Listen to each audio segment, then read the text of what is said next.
अस्सलामु अलैकुम वरहमतुल्लाहि वबरकातुहू। दोस्तों, आज हम सीखेंगे ईद उल फित्र की नमाज का तरीक़ा। ईद उल फित्र की नमाज हम किस तरह पढ़ते हैं।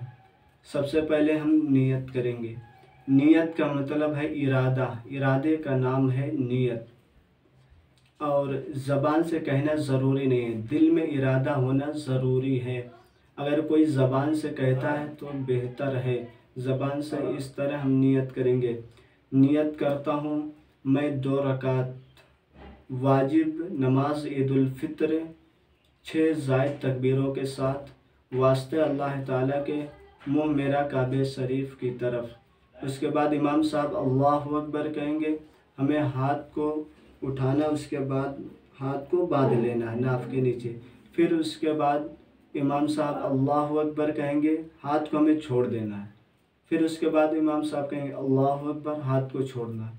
फिर उसके बाद अल्लाहु अकबर कहकर हाथ को हमें बांध लेना है।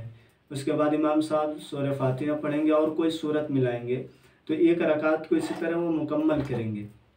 उसके बाद जो है इमाम साहब दूसरी रकात में सूरह फातिहा पढ़ेंगे, कोई सूरत मिलाएंगे। उसके बाद इमाम साहब अल्लाहु अकबर कहेंगे, हमें हाथ को छोड़ देना है। फिर उसके बाद इमाम साहब कहेंगे अल्लाहु अकबर, हाथ को हमें छोड़ना है।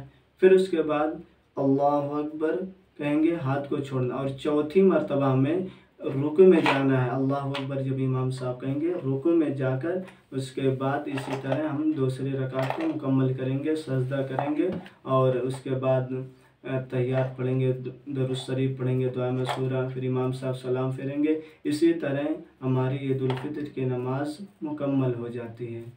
ये है ईद उल फित्र की नमाज का तरीक़ा।